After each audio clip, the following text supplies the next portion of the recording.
Bonjour à tous, bienvenue sur Mécanique Sportive, c'est Nicolas et aujourd'hui j'ai la chance de faire partie des premiers à essayer ce nouveau 3008. Alors celui-ci c'est le H4, donc hybride avec un moteur à l'avant en thermique, un moteur à l'avant en électrique et un moteur à l'arrière en électrique également. Donc ça combine un petit peu ces trois moteurs tous ensemble pour donner une puissance de 300 chevaux. Je ne sais pas si vous arrivez à imaginer, mais 300 chevaux dans un 3008, c'est assez impressionnant. Le rouge, je peux vous assurer d'une chose, c'est que vous serez le premier à partir. Je vais vous faire un petit tour du véhicule, vous montrer un petit peu tout ce qui change avec ce 3008 comparé à l'ancien. Il y aura une autre petite vidéo qui va différencier un petit peu les deux. On verra qu'il y a pas mal de nouvelles choses.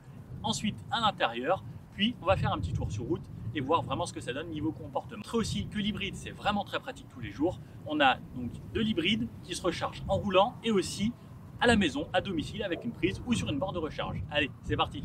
Alors à l'avant, pour commencer, très simplement, on a ici le 3008 qui est indiqué, ce qui rappelle comme à l'époque sur les 504 etc, qui est revenu à la mode sur la 208, la 2008 et la 3008 ici.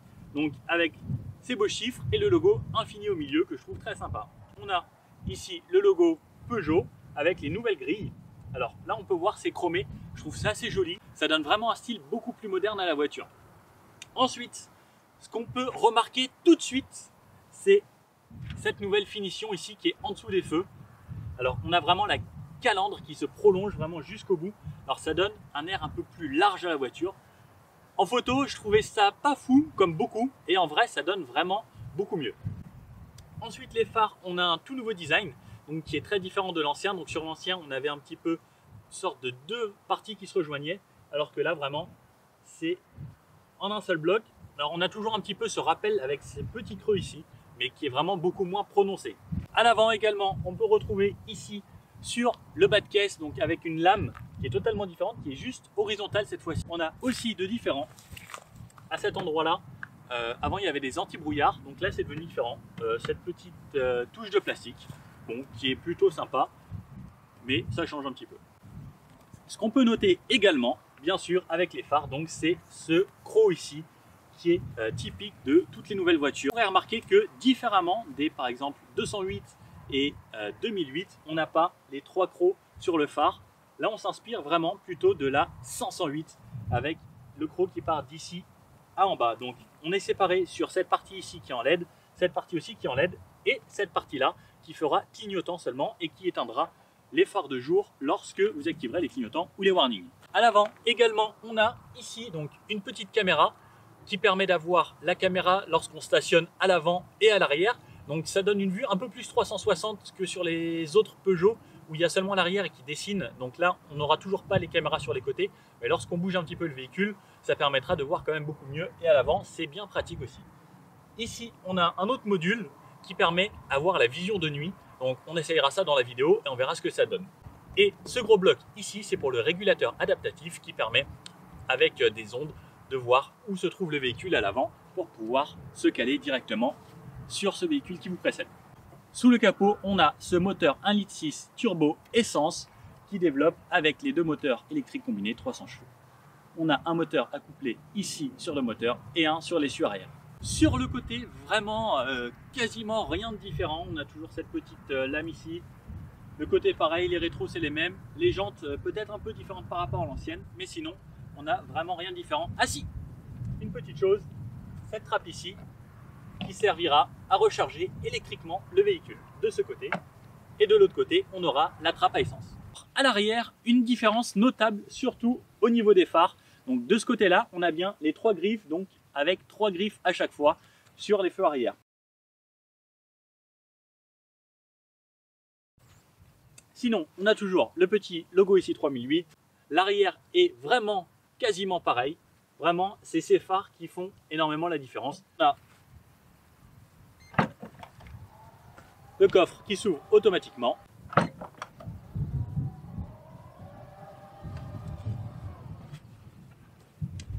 Alors, on a un très grand coffre dans ce 3008, on a vraiment de la place. Et si vous êtes coincé, vous avez sur la clé de quoi ouvrir le coffre de l'intérieur. Par contre, en dessous, cette fois-ci, on n'aura pas de rangement ou le plancher qui redescend, puisqu'ici, on a de quoi recharger, donc avec le cas pour la maison et derrière, le câble pour les charges rapides. Et ensuite, les anneaux de remorquage et un kit anti-crevaison. Et pour refermer, on appuie sur le bouton. Alors, à l'intérieur, donc, là, on est sur une version GT, donc on a une très belle présentation. Ce que j'adore, premièrement, c'est ces sièges. Ils sont vraiment magnifiques, en cuir rouge comme ça, avec les surpiqûres, ça fait vraiment moderne. On a les sièges qui sont chauffants et en plus, on a les petits massages à l'intérieur sur 5 modes. C'est vraiment très agréable. Alors, on est vraiment très bien installé. C'est très confit à l'intérieur. On a du plastique moussé ici, partout là. On a du bois en finition sur ce côté, du cuir, de très bons accoudoirs. Tout qui tombe bien sous la main. Ce petit volant qui tombe bien sous la main. Donc, l'habitude chez Peugeot maintenant avec l'iCockpit au-dessus et le petit volant. On a les palettes, moins à gauche, plus à droite, pour pouvoir monter et descendre les rapports. On a une boîte 8 vitesses sur cette voiture et on a aussi donc les deux moteurs électriques qui permettent de rouler en hybride. Donc on a deux choix, soit on peut rouler en 4 roues motrices avec le moteur avant et le moteur arrière en électrique, soit avec le moteur avant plus le moteur électrique plus le moteur arrière en électrique, ce qui combine tout ça et qui nous donne 300 chevaux. Alors là, c'est vraiment impressionnant. Niveau consommation, on est plutôt raisonnable. L'idéal, c'est vraiment de rouler en hybride le maximum de temps. J'ai constaté aussi que lorsqu'on rechargeait, par exemple, on peut demander au moteur thermique de recharger les batteries. Il faut environ 2 km pour recharger 1 km d'électrique. Nouvelle Peugeot, donc l'iCockpit ici.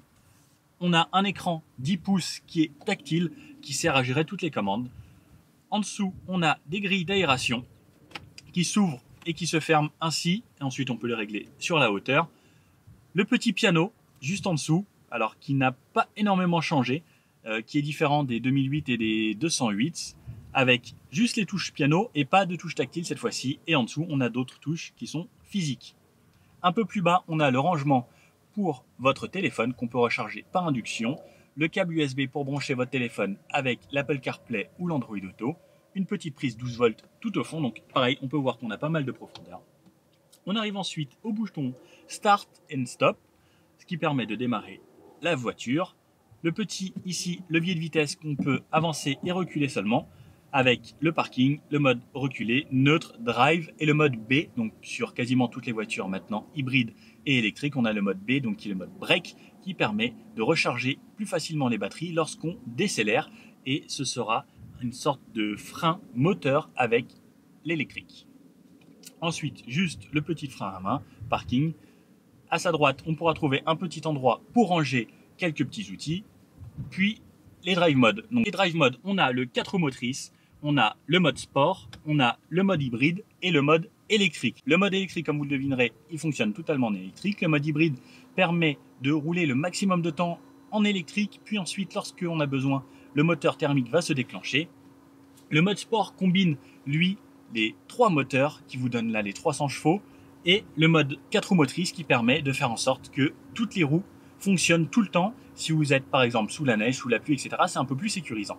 On a 2 porte-gobelets qui sont rétroéclairés de couleur bleue et ici, un grand rangement. Quand je vous dis, regardez, vous êtes prêts? Mon bras a disparu à l'intérieur. Alors, on peut mettre soit 6 petites bouteilles, soit 2 grandes bouteilles d'1,5 litre. C'est vraiment impressionnant. Et j'ai l'impression qu'il est réfrigéré aussi parce qu'on sent un petit peu d'air frais qui rentre à l'intérieur. Alors, par contre, ce que je trouve un peu dommage, c'est que moi, j'ai le siège électrique, donc avec toutes les fonctions et la mémorisation. Mais le siège passager ne l'a pas. Il faut le régler manuellement. Par contre, on a les sièges chauffants et massants sur les deux. En face, on a une boîte à gants qui sera pas forcément aussi grande que certaines autres voitures, mais vu la taille qu'on a dans la couloir centrale, ça suffira largement. Sur les contreportes, on a aussi des rangements qui sont rétroéclairés la nuit, de couleur bleue, comme tout le reste de l'habitacle. L'élément, c'est ce rétroviseur central borderless, donc sans les bords tout autour, que je trouve vraiment beaucoup plus joli que les autres, avec ce gros bout de plastique tout autour qui est électrochrome, donc qui se teinte automatiquement la nuit. Alors, l'iCockpit aussi est un petit peu plus moderne que sur l'ancienne version de la 3008.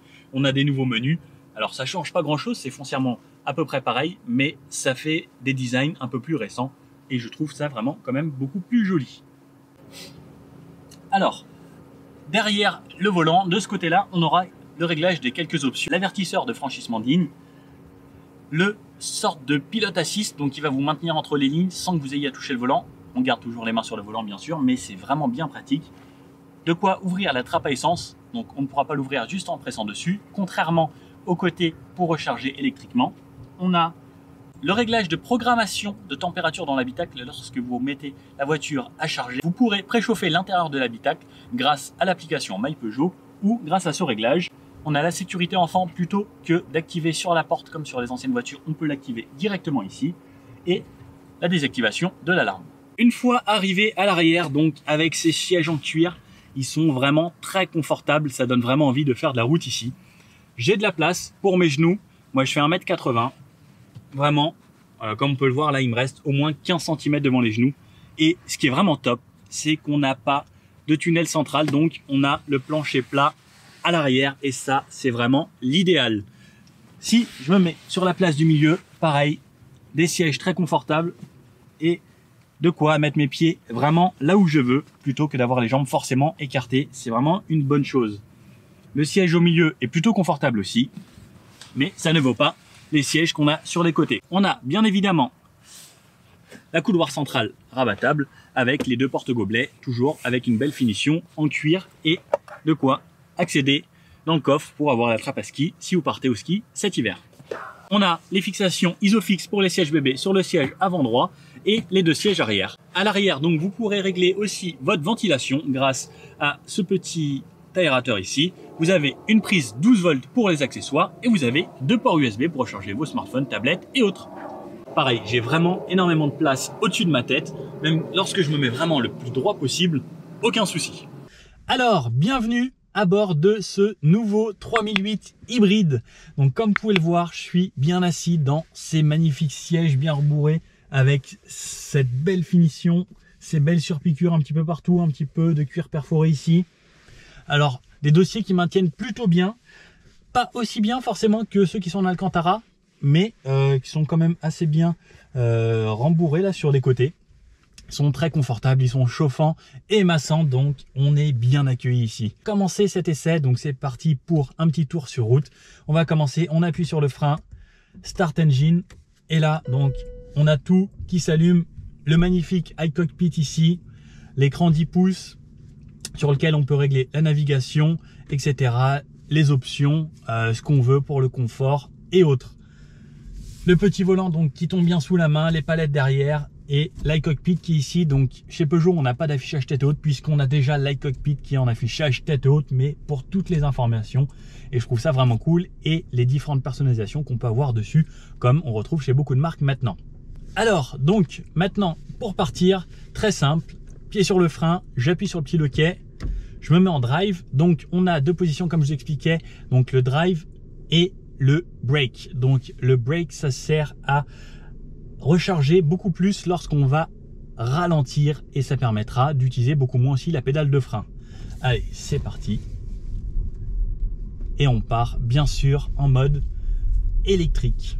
Le but de cette voiture, c'est vraiment d'utiliser le moins possible le moteur thermique, et l'hybride est vraiment parfait pour ça. Là, comme vous pouvez l'entendre, on est sur une petite route remplie de gravier. Et c'est hyper confortable, on vient de passer un gros dos d'âne. Vraiment l'insonorisation sur cette voiture est vraiment très bonne. Qu'on soit sur route, autoroute ou autre, il y a vraiment eu un gros effort de fait je trouve là-dessus. Du châssis chez Peugeot, donc on a quand même des voitures assez fermes mais qui sont très bien amorties. C'est très confortable surtout sur cette voiture qui se veut aussi très familiale. Là par exemple sur un sentier, la voiture se comporte vraiment très bien. C'est un SUV, elle est faite pour ça au final, pas forcément faire que de la route et que de la ville. Elle se trouvera très bien sur national, sentier ou autoroute, vraiment elle est faite pour aller vraiment absolument partout. La direction hyper fluide, c'est très agréable, vous pouvez conduire la voiture du bout des doigts, vraiment c'est très simple à manier. Le rayon de braquage est très bon, alors j'ai pas la valeur exacte, mais même sur un tout petit rond-point, vous pouvez vraiment faire le tour sans souci. Pour vous garer dans un petit parking, ce sera pareil, très pratique, surtout qu'on a la caméra à l'avant et à l'arrière sur ce véhicule. Alors ce qui est top aussi, c'est qu'on a le régulateur adaptatif que je trouve vraiment très pratique. Moi j'utilise quasiment ça tout le temps, en ville à 50 km/h ou nationale, autoroute, 90, 110, 130, c'est vraiment l'idéal. Surge de franchissement de ligne et le pilote qui vous maintient dans les lignes. Ça, c'est hyper utile. Personnellement, alors j'utilise ça sur quasiment toutes les voitures que j'essaye en test ces derniers temps et je trouve ça obligatoire maintenant en fait sur une voiture récente. Si vous avez les moyens, c'est une option que je vous conseille absolument. On est en ville, c'est vraiment confort. Là, je suis en mode full électrique. Donc, lorsque je suis en mode full électrique, je peux avoir l'affichage ici. Lorsque j'appuie sur le petit bouton qui est destiné seulement à l'énergie. Donc, on a le piano qui est comme sur toutes les autres 3008. Et tout à gauche, comme celle-ci est différente et qu'elle est hybride, on a un petit bouton avec un petit éclair qui vous indique en fait ce que la voiture utilise et si c'est le moteur avant, arrière ou autre. Donc là, par exemple, là, je suis en train de rouler.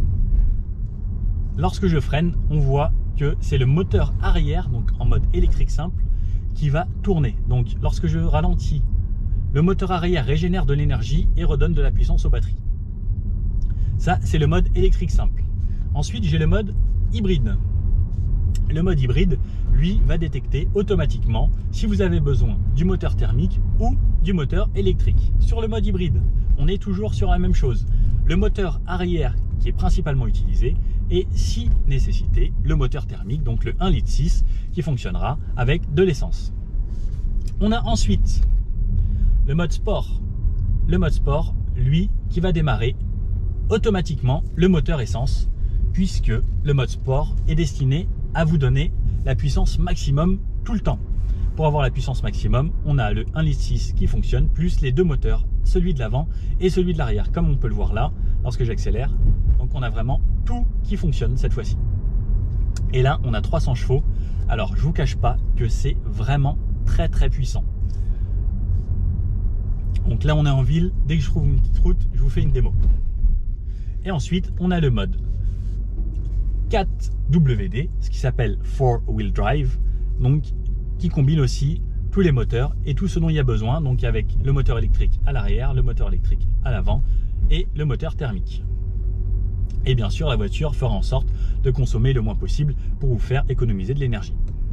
Lorsqu'on est en mode 4 roues motrices, on peut avoir seulement les deux moteurs électriques qui fonctionnent et ce qui est vraiment bien pratique. Et l'avantage qu'on a, c'est lorsqu'on est arrêté à un feu, on n'a vraiment aucun bruit et ça, c'est vraiment le gros avantage de l'électrique. Alors, pour du confort supplémentaire, ce qu'on peut faire, on peut se mettre le siège chauffant et sur le côté ici, j'ai le petit bouton pour les massages. Et lorsque j'active mon option massage, j'ai une option qui s'appelle le cat paw, donc les petites pattes de chat dans le dos. Donc concrètement, vous voyez les petits chats là quand ils font ça, voilà, ça vous fait ça dans le dos. Vous avez sinon le wave, donc ça fait la vague.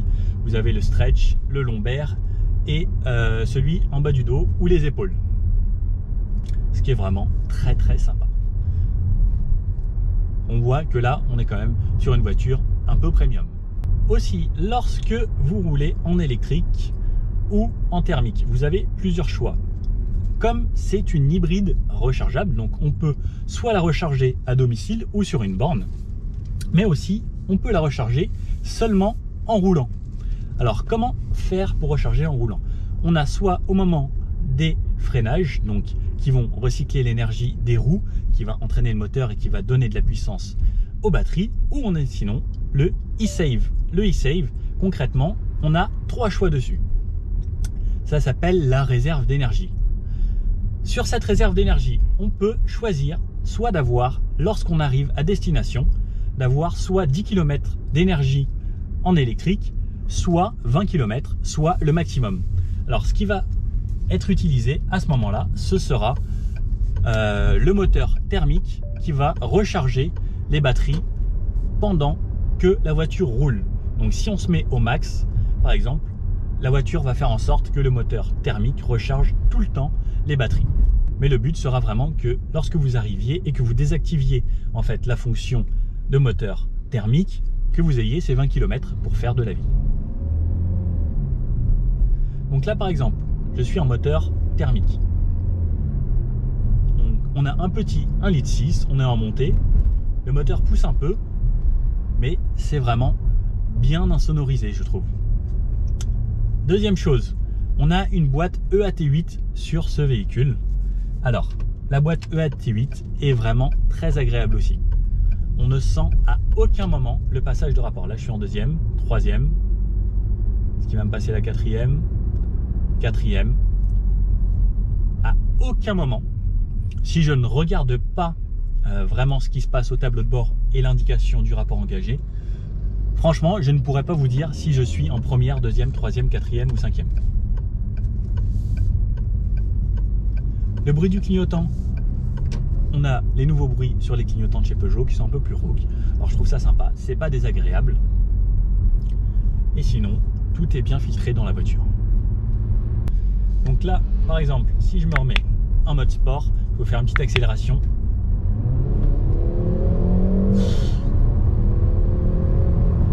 C'est vraiment n'importe quoi cette voiture.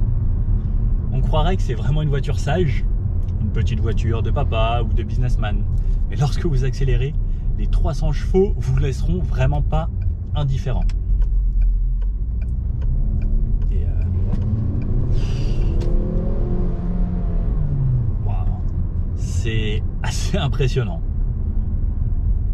On sent vraiment que les 300 chevaux sont pas là pour juste faire de la figuration. Ils sont vraiment présents. Et l'avantage de l'électrique, c'est que c'est quand même assez instantané. Alors, on a quand même la boîte automatique qui retombe les rapports puisqu'on a quand même combiné sur le moteur thermique. Et lorsqu'on accélère, même si on ne tombe pas de rapport, avec le couple engendré par le moteur thermique plus les deux moteurs, ça part vraiment très rapidement. Alors là, on a un rond-point, on va tester la tenue de route. On va se le prendre à une bonne vitesse. Donc là, on est quand même assez fort dans le rond-point. On est à 50 km/h. Et on voit que la voiture a une très bonne tenue de route. Elle prend très peu de roulis. Et sur le changement de direction, c'est vraiment pas mal si on accélère. Vraiment hyper sécurisant. La voiture ne prend pas de roulis, elle n'a pas vraiment de sous-virage, de sur-virage. Alors, on n'est pas sur une spéciale de rallye, bien sûr, on est sur route. Et la réaccélération se fait mais en toute simplicité. En tout cas, avec le mode sport, c'est impressionnant. Mais le mieux de cette voiture, c'est de rouler en hybride. Et là, voilà, le moteur thermique s'est éteint. Et je peux repasser dans le calme. Et tout ça en consommant 0. Alors, par rapport à ce mode hybride ou électrique, combien on a d'autonomie? Moi, j'ai constaté en vrai de vrai 40, 42 km selon ce que vous allez faire. Alors, je trouve que c'est quand même vraiment bien. Et pour recharger, et lorsque vous roulerez 2 km, ça vous rechargera l'autonomie de 1 km. C'est un petit peu ce qu'on trouve chez les autres, comme sur la Volvo XC40 que j'avais essayé par exemple. Donc là, par exemple, pour une insertion,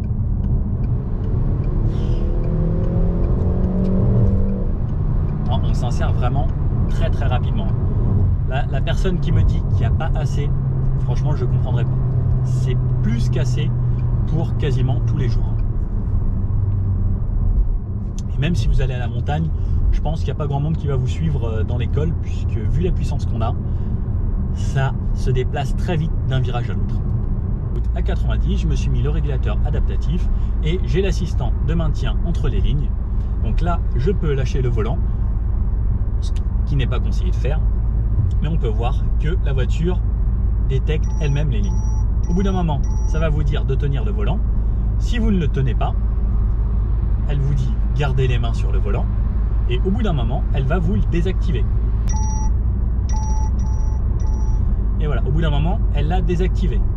Donc là, c'est moi qui dois reprendre la main. Donc au bout de 10 secondes, si vous n'avez pas fait d'action sur le volant, la voiture désactive automatiquement. Et ce qu'il faut savoir, c'est que normalement, dès que vous activez le régulateur, la fonction se met automatiquement. Mais comme là, elle n'était pas contente, elle vous punit, elle vous désactive l'option. Alors, pour la remettre, très simple, il suffit de appuyer sur le petit bouton ici qui réactive l'option. Et là, c'est reparti, c'est la voiture qui regère. Donc cette fois-ci, on va garder la main sur le volant, comme il est conseillé de le faire. Alors, ce que j'ai découvert aussi sur la voiture, c'est des fois, j'entendais un petit... Et je me demandais ce que c'était. j'étais assez curieux et je regardais à gauche, à droite. Et j'ai un petit triangle qui s'affiche au tableau de bord. Et ce petit triangle, c'est un avertisseur de zone dangereuse. Et les zones dangereuses, un peu comme chez Coyote, vous savez ce que c'est les radars. Donc les zones à radar, la voiture vous prévient délicatement, pas comme un Coyote ou Waze. Ça vous met un petit point. Et là, hop, je ne sais pas si vous avez entendu, j'ai passé le radar de feu. Et la voiture m'a signalé que j'avais passé la zone. C'est vraiment hyper agréable et vous avez pareil la même chose sur la zone lorsque c'est un radar fixe.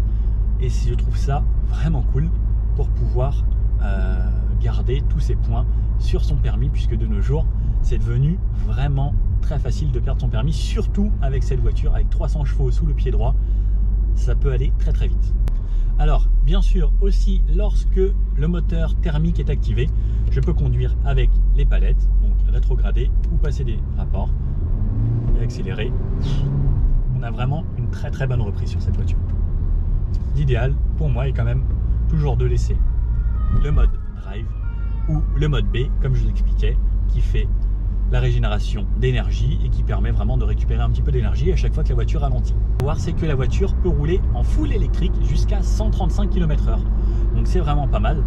Alors on va voir sur un petit parking comment elle se débrouille, s'il est facile de la garer.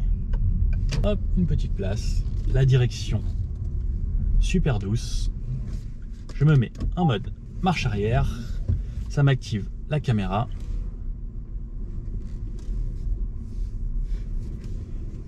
Et c'est ainsi très facile de se stationner. Donc on a la caméra ici qui nous indique donc le devant, derrière, et ça a dessiné tout le côté grâce à la caméra qui dessine petit à petit sur les côtés, puisqu'on n'a pas les caméras sur les côtés. Alors de nuit, quand vous l'ouvrez, elle s'allume comme ça, et après elle vous dit bonjour. Et quand vous la refermez, voilà ce que ça donne. Alors, on voit que ici c'est allumé et c'est ça qui sert à éclairer les intersections. En fait, ça fait reflet sur cette petite partie, donc avec une petite LED. Donc là, on avait éclairé vers la gauche et de l'autre côté, il n'y est pas. C'est juste une petite LED qui est éclairée vers le bas.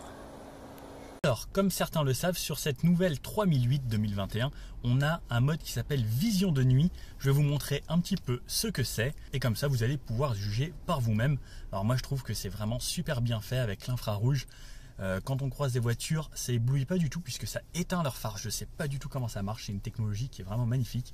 Et quand on va passer dans des forêts, si vous habitez à la campagne, c'est hyper pratique, vous voyez vraiment au loin. Et en plus avec l'éclairage full LED, on voit déjà super bien. Ça c'est vraiment quelque chose, une option sécuritaire en plus. Donc vous avez la voiture juste devant et on la voit vraiment bien en mode vraiment infrarouge. C'est impressionnant.